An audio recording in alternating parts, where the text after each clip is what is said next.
नमस्कार दोस्तों। आज हम लोग चैप्टर 2 सॉल्यूशन, जिसको बिलियन बोलते हैं, उसका ऑब्जेक्टिव क्वेश्चन बनाएंगे। इस चैप्टर से नंबर ऑफ क्वेश्चंस बहुत अधिक पूछा जा रहा है और सबसे पहले हम लोग जो शुरू करेंगे उसमें रिसेंटली ईयर का क्वेश्चन सबसे पहले शुरू करेंगे।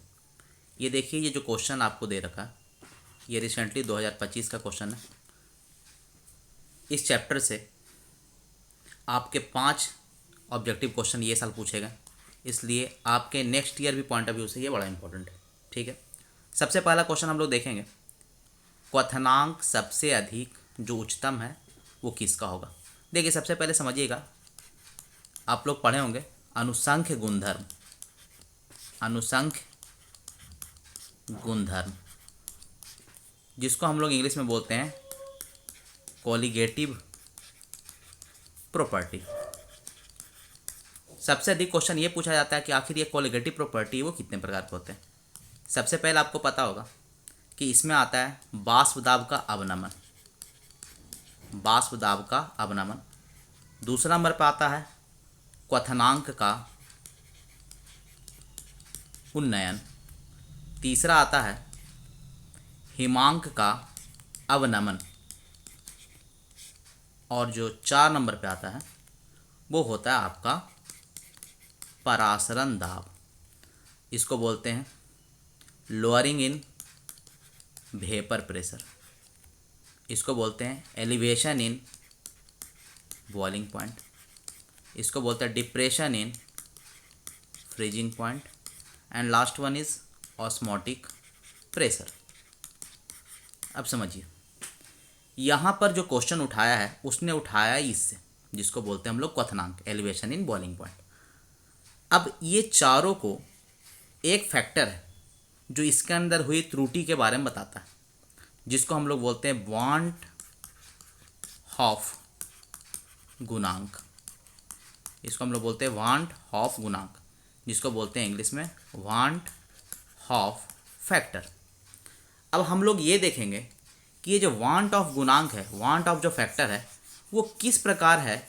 जो देखिए, ये जो क्वेश्चन आपको दिया गया ना, ये बार बार हर साल ये एग्जाम में क्वेश्चन उठाया जाता है। अगर हम लोग 1-2 क्वेश्चन इसको समझ लेते हैं तो ये आने वाले सारे क्वेश्चन के लिए आसान हो जाएगा। ठीक है, तो देखिए, हम लोग एक क्वेश्चन समझते हैं कि आखिर ये अगर वांट ऑफ गुणांक का क्वेश्चन है तो हम लोग उसको कैसे अटेम्प्ट लेंगे। तो सबसे पहले समझिएगा, वांट ऑफ गुणांक को डिनोट करते हैं हम लोग आई से। ठीक है, अब देखिए कि वाटर के अंदर जब इसको इन्वॉल्व किया जाता है तो ये टूट जाते हैं। अगर कोई टूट रहा है तो वो डिसोसिएशन होगा या एसोसिएशन होगा। ठीक है, अब ग्लूकोज है, ये ग्लूकोज का फॉर्मूला होता है C6H12O6। अब देखिए, ये ब्रेक नहीं होता है। अगर ब्रेक नहीं हो रहा है तो इसका वांट ऑफ गुणांक कितना हो जाएगा, 1। उसी तरह सुक्रोज है, इसका भी देखिएगा वांट ऑफ फैक्टर क्या हो जाता है, 1, क्योंकि ये टूट नहीं रहा है। लेकिन NaCl को देखते हैं तो ये NaCl है, वो टूटता है Na+ और Cl-। अगर इसका I का वैल्यू निकाला जाए तो रिएक्शन के बाद ये कितने मोल में टूट गए, 1 और 1 2 मोल, और पहले कितने थे, 1 मोल। तो इसका I का वैल्यू कितना हो जाएगा, 2। इसमें अगर देखा जाए CaCl2, तो CaCl2 टूटेगा Ca2+ और +2 Cl-। 2 और 1 कितना हो गया, I का वैल्यू हो गया 3। बस यहाँ से आप पकड़ सकते हैं 1 और 1 2, यहाँ 2 और 1 3।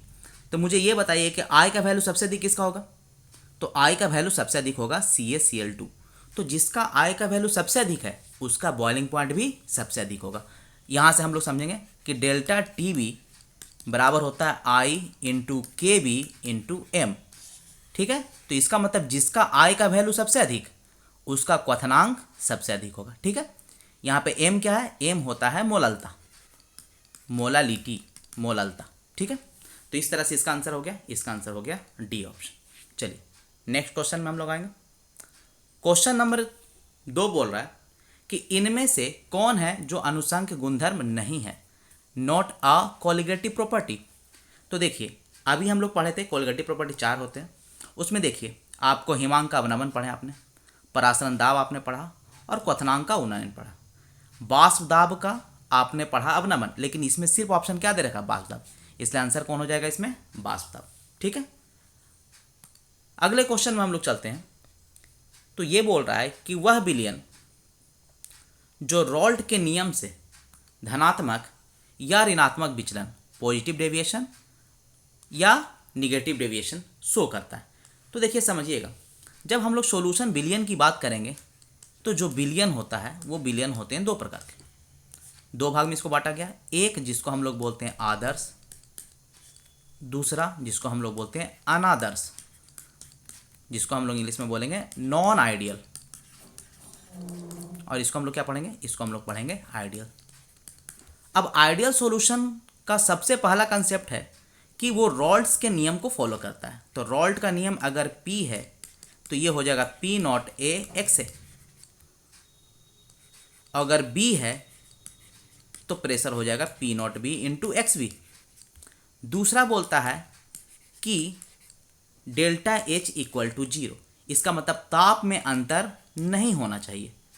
तीसरा बोलता है डेल्टा V बराबर 0, इसका मतलब आयतन में भी अंतर नहीं होना चाहिए। देखिए बात समझिएगा, आदर्श रहता है जो सारे रूल्स को फॉलो करता है।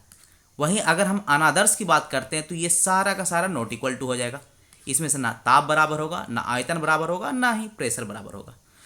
तो इस तरह से अनादर्श विलयन को दो भाग में बांटा गया, एक जिसको बोलते हैं पॉजिटिव डेविएशन और एक बोलते हैं जिसको निगेटिव डेविएशन, मतलब धनात्मक विचलन और ऋणात्मक विचलन। क्वेश्चन में पूछा है जो रॉल्ट के नियम से धनात्मक ऋणात्मक विचलन दर्शाता है, तो कौन दर्शाएगा, दर्शाएगा कौन सा, अनादर्श। इसलिए ऑप्शन क्या हो जाएगा, ऑप्शन हो जाएगा सी, अनादर्श विलयन। अब देखिए अगला क्वेश्चन है। अगला क्वेश्चन पूछा है कि निम्न में से किस यौगिक के जलीय घोल का प्रासरण दाब असामान्य होता है। देखिए प्रासरण दाब सबसे पहले समझिएगा, प्रासरण दाब की जब हम बात करते हैं तो इसको डिनोट किया जाता है पाई, और पाई यानी प्रेशर बराबर होता है C into R into T. ठीक, तो ये पाई का जो वैल्यू है ये चाहता है कि जो मैप हम लोग डिजॉल्व करें अगर बिलियन में तो वो टूटे नहीं। यहाँ पे देखिए यूरिया है, नहीं टूटेगा, ग्लूकोज नहीं टूटेगा, सुक्रोज नहीं टूटेगा। लेकिन जैसे ही हम लोग साधारण नमक की बात करते हैं तो ये इन्वॉल्व हो जाता है Na और Cl में, Na प्लस और Cl माइनस, मतलब ये कितना में टूट जाता है, 2 बॉल में टूट जाता है। तो इसलिए अगर क्वेश्चन उठाता है कि इनमें से कौन परासरण दाब असमान है तो आंसर कौन सा हो जाएगा, आंसर हो जाएगा कॉमन सॉल्ट। नेक्स्ट क्वेश्चन में आएंगे, कहता है कि समपरासी बिलियन का बराबर होता है। देखिए जब हम लोग परासरण दाब की बात कर रहे थे जिसको हम लोग बोलते हैं ऑस्मोटिक प्रेशर, तो ऑस्मोटिक प्रेशर का 3 कंडीशन दिया गया। जब 2 बिलियन लेंगे उसका दोनों का ऑस्मोटिक प्रेशर क्या हो, बराबर हो। एक जिसमें पाई 1 का जो वैल्यू है वो अधिक हो किससे, पाई 2 से, और तीसरा जिसमें पाई 1 का वैल्यू कम हो किससे, पाई 2 से। इस बार एग्जाम में आपसे क्वेश्चन पूछा ये जिसमें पाई 1 बराबर पाई 2, इसको बोलते हैं समपरासी बिलियन, याद रखिएगा, जिसको इंग्लिश में हम लोग बोलते हैं आइसोटोनिक, जिसको हम लोग बोलते हैं आइसोटोनिक। यहां पर आइएगा तो इसको बोलते हैं अतिपरासी, इसको बोलेंगे अतिपरासी, जिसको हम लोग बोलते हैं हाइपरटोनिक। और एक है लेस मतलब क्या होगा, कम बोले तो अल्पपरासी, इसको हम लोग बोलेंगे हाइपोटोनिक। ठीक है, एक हो गया आपका समपरासी, एक हो गया अतिपरासी और एक हो गया अल्पपरासी। इस बार आपसे एग्जाम में क्वेश्चन पूछा है कि समपरासी, तो कहेगा समपरासी विलयन किसके बराबर होता है, तो ध्यान रखिए उसमें क्या बराबर होगा, परासरण दाब है जो उसमें बराबर होगा।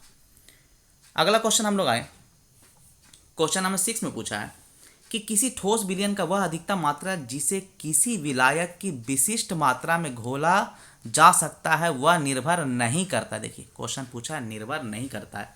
The maximum amount of the solute that can be dissolve in a specific volume of the recipient does not depend upon. अब देखिए अगर आपको कोई सॉलिड को, कोई भी सॉलिड, अगर मान लीजिए वो शुगर भी हो सकता है, नमक भी हो सकता है, NaCl भी हो सकता है, और यहाँ पर क्या रखेगा, वाटर, जो अधिक मात्रा में होता है उसको हम लोग बोलते हैं सॉल्वेंट। सॉल्वेंट बोलने का मतलब विलायक, और जो कम मात्रा में होता है उसको हम लोग बोलते हैं सॉल्यूट, बोलने का मतलब विलेय। और ये दोनों को जब मिलाते हैं तो उसी को बोला जाता है सॉल्यूशन, मतलब विलयन। तो देखिए अब बात ये उठ रहा है कि अगर शुगर को या NaCl को अगर वाटर में घोलना है तो ताप के ऊपर डिपेंड करेगा। आप देखिए ना, इसको अगर हीट करिएगा तो देखते होंगे आप जनरल लाइफ में भी कि शुगर है जो ज़्यादा मात्रा में घुलना शुरू कर देगा।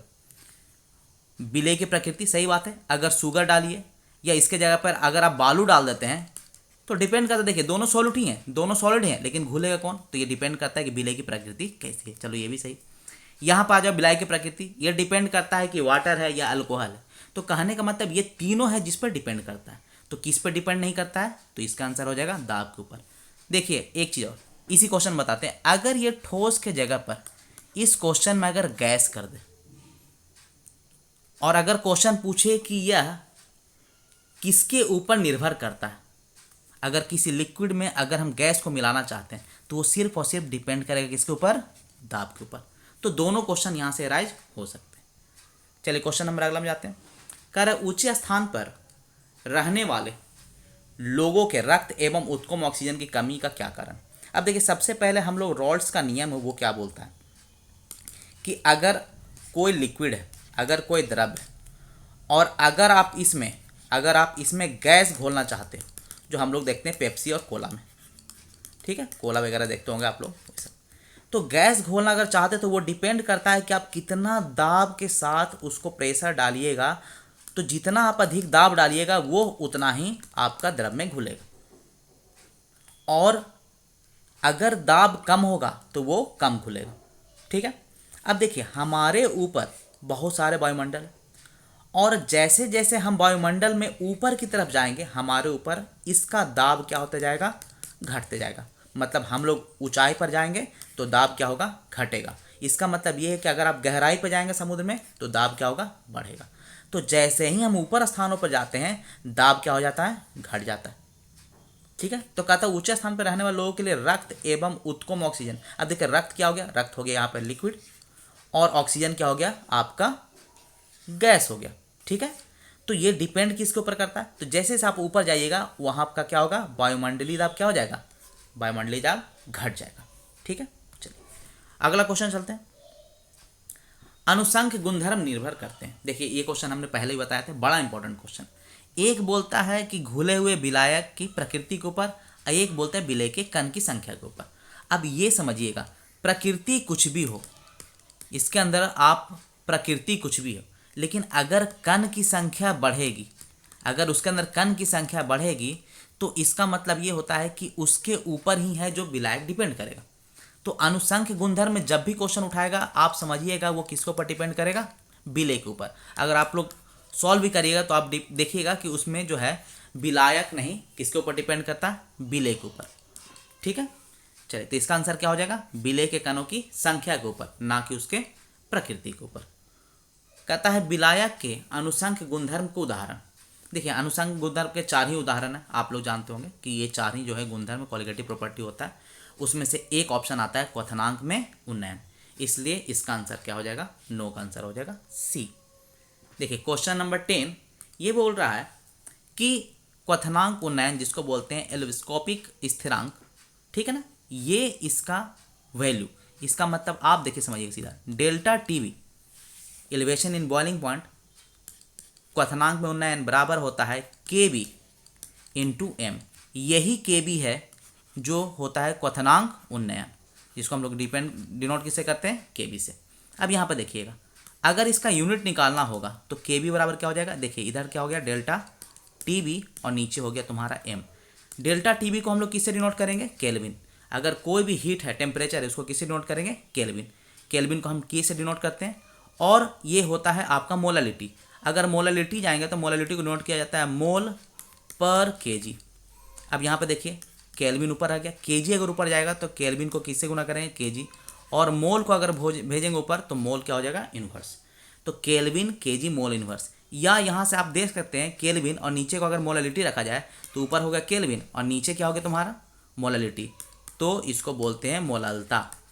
तो केल्विन मोललता का इन्वर्स ये ऊपर जाएगा तो आंसर क्या हो जाएगा, आंसर हो जाएगा ए। इस तरह से हमने सॉल्यूशन का शुरुआत के 10 क्वेश्चन कर लिए हैं। सारे क्वेश्चन हैं जो एग्ज़ाम में क्वेश्चन पूछे हुए हैं या जो भी इंपॉर्टेंट क्वेश्चन है आपके आने वाले एग्जाम के लिए, वो सारे क्वेश्चन हम करवा रहे हैं, ठीक है। इस वेबसाइट पर बने रहिए और इसको देखते रहिएगा, पढ़ते रहिएगा, ठीक है। धन्यवाद।